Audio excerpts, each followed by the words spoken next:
Hello everyone, this side doctor S K Singh. I have done my MBBS from Maulana Azad medical college. तो बहुत सारे बच्चे पूछ रहे हैं कि रीनीट कब होगा, रीनीट कब होगा, कब रीनीट होगा। क्योंकि हमारे सेंटर पे बहुत सारे मिस कंसेप्शंस हुए थे, मिस बिहेव हुआ था। हिंदी वाले मीडियम को इंग्लिश में पेपर आ गया था, इंग्लिश वाले को हिंदी में दे दिया गया था। कोई बच्चा ये कह रहा था कि जब मुझे पेपर मिला तो वो सील पहले से ही टूटा हुआ था, तो इसका मतलब किसी ने उस पेपर को पढ़ा होगा या किस पेपर को उसने सॉल्व किया होगा। There are lot of messages.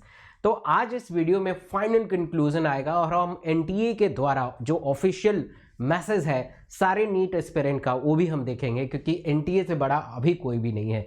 चाहे वो कोई भी आके यूट्यूब पे कुछ भी बोल दे, जब तक एनटीए ने नहीं डिसाइड करना है कि पेपर होगा या नहीं होगा, आप या हम कितना भी कोशिश कर ले कुछ भी नहीं होगा। तो आज हम लॉजिकल बात करेंगे, ऐसा नहीं कि आपके इमोशन से खेला जाएगा, ऐसा नहीं है। मैं समझ सकता हूँ, मैंने भी नीट दिया है और ये हर साल प्रॉब्लम है। चाहे पिछले साल देखिए राजस्थान में हुआ था, सवाई माधोपुर में हुआ था, है ना, हिंदी मीडियम और इंग्लिश मीडियम का था। उसके पहले भी हुआ था एक बार, 2016 और 17 में रीनीट भी हो गया था, है ना। तो ये चलता रहता है, ये हर साल होता है। जिस साल मैंने भी पेपर दिया था तो उड़ते उड़ते खबर आई थी कि अरे पेपर तो लीक हो गया। तो मन में बड़ा अजीब सा लगता है कि यार शायद नहीं होगा। अगर पेपर लीक हो गया तो यार है ना, क्वेश्चन पेपर कोई और मतलब सॉल्व कर लिया पहले, तो आप क्या करेंगे, है ना। तो वो सारे चीज़ है, बट हम पूरा फाइनल कंक्लूजन देखेंगे। पूरे एंड तक इस वीडियो को देखिएगा, आपको पूरी क्लियरिटी मिल जाएगी और आप खुद से जज कर पाएंगे कि वाकई रीनीट होना है चाहिए या नहीं होना चाहिए। तो पहला मुद्दा आता है कि आपको पता है कि 25 से 26 लाख बच्चे इस एग्ज़ाम को देते हैं और दोबारा अगर नीट कराना अगर पड़े तो समझ सकते हैं कि गवर्नमेंट को कितना पैसा, मतलब करीब करीब करोड़ों रुपया लगेगा। मैं कैलकुलेट तो नहीं करके बैठा हूँ, करोड़ों रुपया लगेगा, है ना। और ये एक ऐसा एग्ज़ाम है जो पूरे भारतवर्ष में सबसे ज़्यादा एस्पिरेंट बैठते हैं। तो आप समझ सकते हैं कि ये कितना बड़ा मास लेवल का है। अब मास लेवल अगर जब होता है तो कुछ ना छोटा मोटा चीज़ें होती रहती हैं। तो अभी हमने देखा, इन्होंने एनटीए ने रिप्लाई दिया था और एनटीए की तरफ से भी मैसेज आया है और लोगों ने एनटीए को ही सूचित भी किया है। बिहार में एक एफआईआर हो गया है कि भाई एनटीए पेपर यहाँ से लीक हुआ है। बिहार में ही करीब 35 एस्पिरेंट को, ये बिहार पुलिस बता रही है कि 35 एस्पिरेंट को पकड़ लिया गया है। उनको पहले ही पेपर मिल चुका था, है ना। और ये इसी के खिलाफ उन्होंने एफआईआर लॉन्च कर दिया है। बट अब सिर्फ 35 और 35 बच्चे और 25 लाख, बहुत बहुत गैप है इसमें, है ना। हालांकि लीक तो लीक ही होता है ना, लीक तो लीक ही होता है। और आपने मेहनत किया है, बहुत मेहनत किया है, और मेहनत किसी का पानी फिरता है, तो मैं समझ सकता हूँ कि कितना ये चीज़ें होती है। बट एनटीए बहुत है ना, मतलब प्रूफ के साथ चलती है। उन्होंने कहा कि नहीं, ये बहुत ही मतलब कंप्लीटली बेसलेस है और इसका प्रूफ हमारे पास नहीं है ना। अगर कुछ ऐसा होता है तो हम आगे फर्दर इन्वेस्टिगेट करेंगे और फर्दर हम बताएंगे।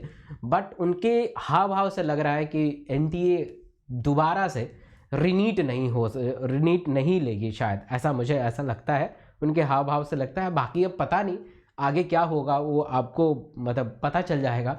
बट मुझे लगता है करीब 99% चांसेस है कि रीनीट नहीं होगा, है ना, क्योंकि आज तक तो हुआ नहीं है। बस 1-2 साल छोड़ के बाकी नहीं होता यार। और हर साल हम देखते हैं किसी को पेपर लीक हो गया, किसी को अलग अलग क्वेश्चंस पेपर मिल गए, बहुत सारे चीज़ होता है। बट दोबारा करना बहुत मुश्किल है और दोबारा होना भी बहुत मुश्किल है।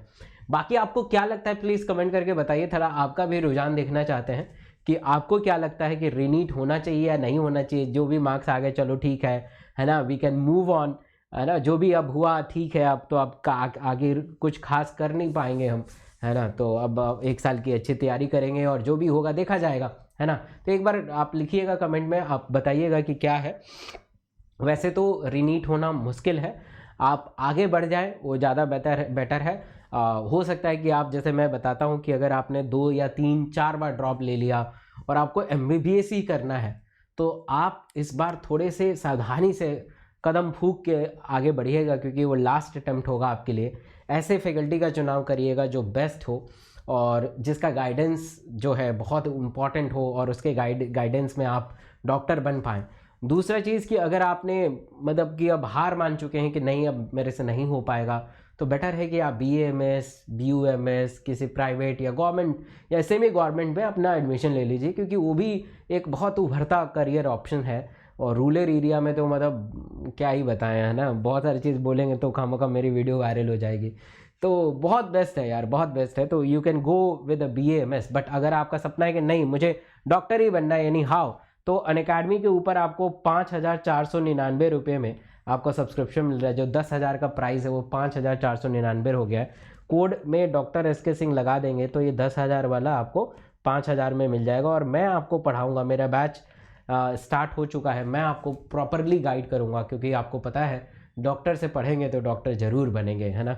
तो मैं आपको प्रॉपरली गाइड करूँगा। ये डॉक्टर SK सिंह का कोड लगा के ये सब्सक्रिप्शन आप ले सकते हैं, आपको इतने में मिल जाएगा। और मैं प्रॉपरली गाइड करूँगा, आपको पढ़ाऊँगा और आप डॉक्टर बनेंगे, आपको MBBS मिलेगा। मैं ये शॉर्ट करता हूँ।